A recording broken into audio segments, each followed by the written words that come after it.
এই যে সভা, এই সভার সম্মানিত সভাপতি মণ্ডলী, এখানে উপস্থিত এই দলগুলোর একের রাজ্য কেন্দ্রীয় স্তরীয় নেতৃত্ব, আমি নাম বললে অনেক সময় লাগবে, একটু আগে নাম হয়ে গেছে। সবাইকে আমরা এই 8 দলের গাঠবন্ধনের পক্ষ থেকে সংগ্রামী অভিনন্দন জানাই। বেশি কথাও বলার প্রয়োজন নেই।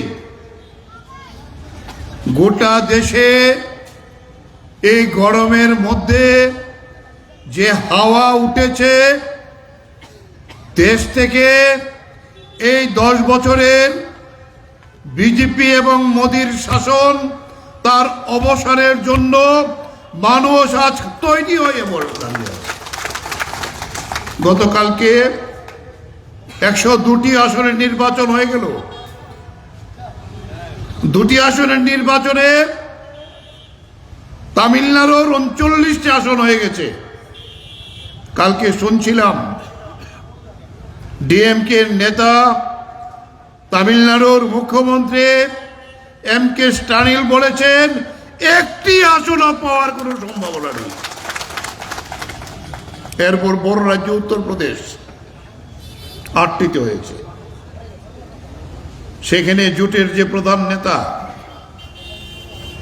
তিনি বলেছেন এইবার ওয়েস্টার্ন ইউপিতে হয়েছে, এখানে একেবারে আমরা ছাঁটাই করার ব্যবস্থা করছি।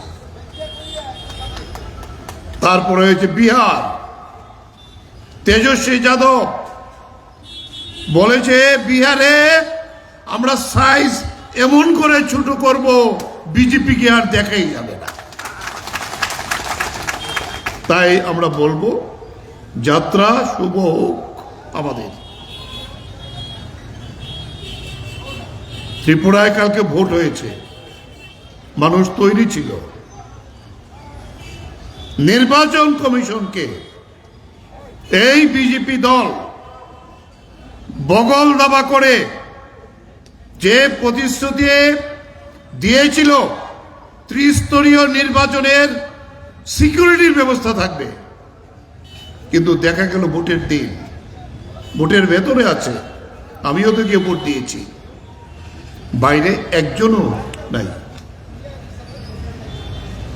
দুপুর 2টার আগে আমরা আমাদের দুজনেই প্রার্থী আশিস বাবু এবং রতন দাস তাদের নিয়ে আমাদের এই 8 দলীয় নেতৃত্ব আমরা গিয়েছিলাম।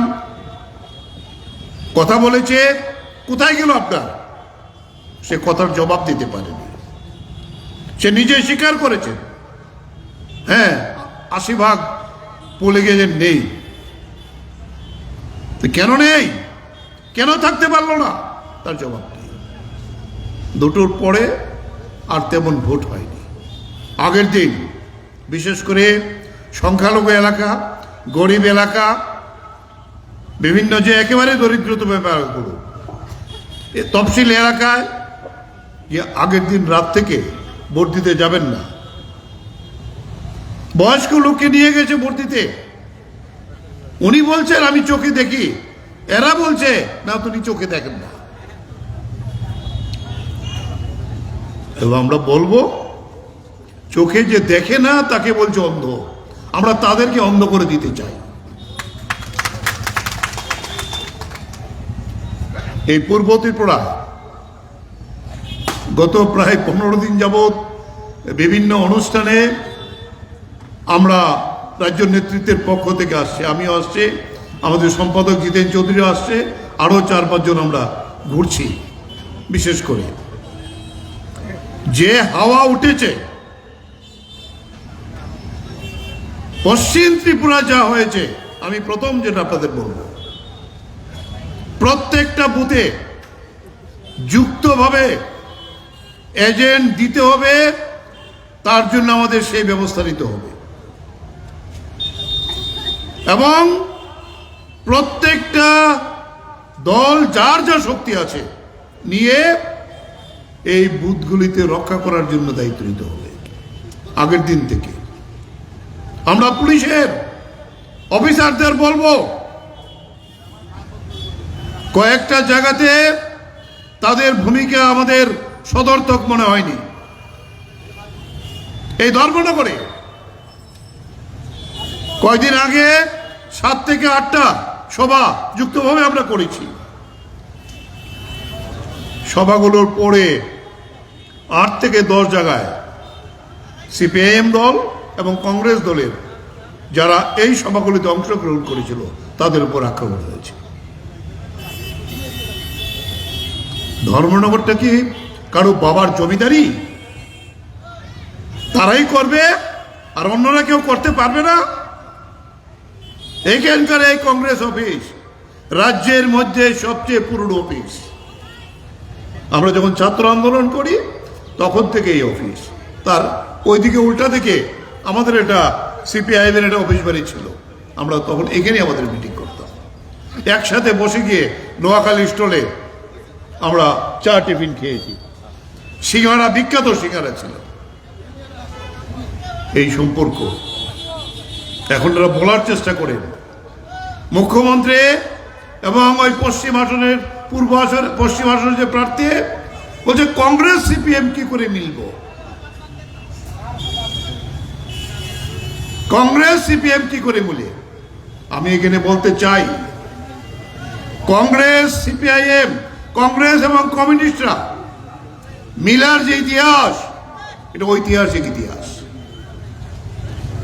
ব্রিটিশ সাম্রাজ্যবাদের বিরুদ্ধে ইংরেজদের হটাবার জন্য যে লড়াই হয়েছিল, এই লড়াইতে কমিউনিস্টরা এবং কংগ্রেস একসাথে লড়াই করেছিল।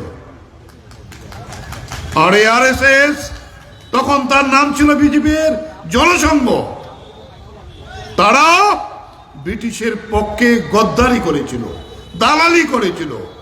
সাভারকার 5 বার 6 বার মুচলেখা দিয়ে জেল থেকে বেরিয়ে এসে বলেছে আমি ইংরেজদের বিরুদ্ধে না, আমি ইংরেজ শাসন ভারতবর্ষে টিকে থাকুক তার জন্য কাজ করব, এই মুচলেখা দিয়ে এসেছিল।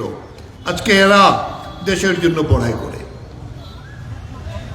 এই জায়গায় দাঁড়িয়ে আজকের এই সন্ধিক্ষণে দেশে যখন গণতন্ত্র আক্রান্ত, 2 জন মুখ্যমন্ত্রী নির্বাচনের আগ মুহূর্তে, দিল্লির মুখ্যমন্ত্রী আমাদের এই জোটের অন্যতম শরিক আম আদমি পার্টির নেতা কেজরিওয়াল, তাকে নিয়ে জেলে পুরে রেখেছে।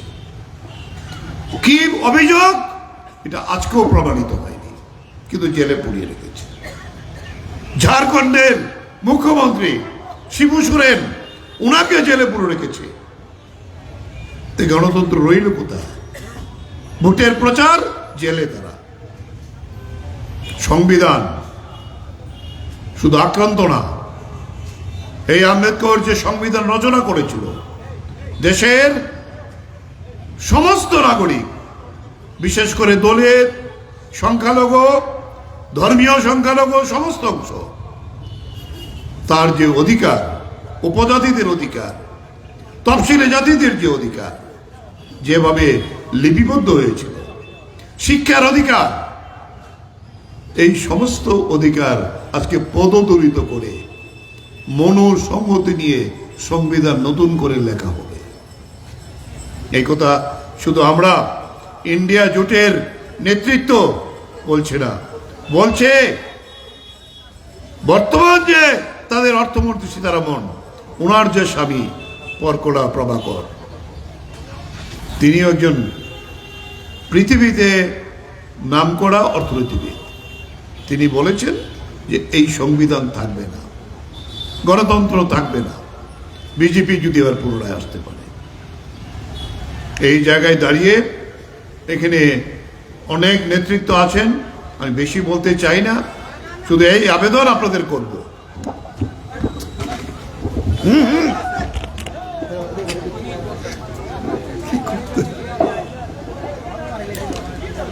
এই আবেদন করব,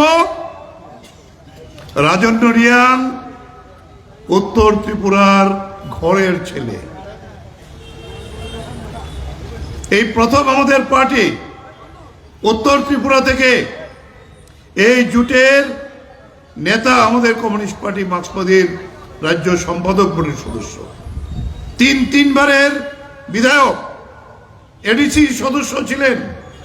তার এই অভিজ্ঞতাকে নিয়ে আমরা প্রার্থী হিসেবে চয়ন করেছি।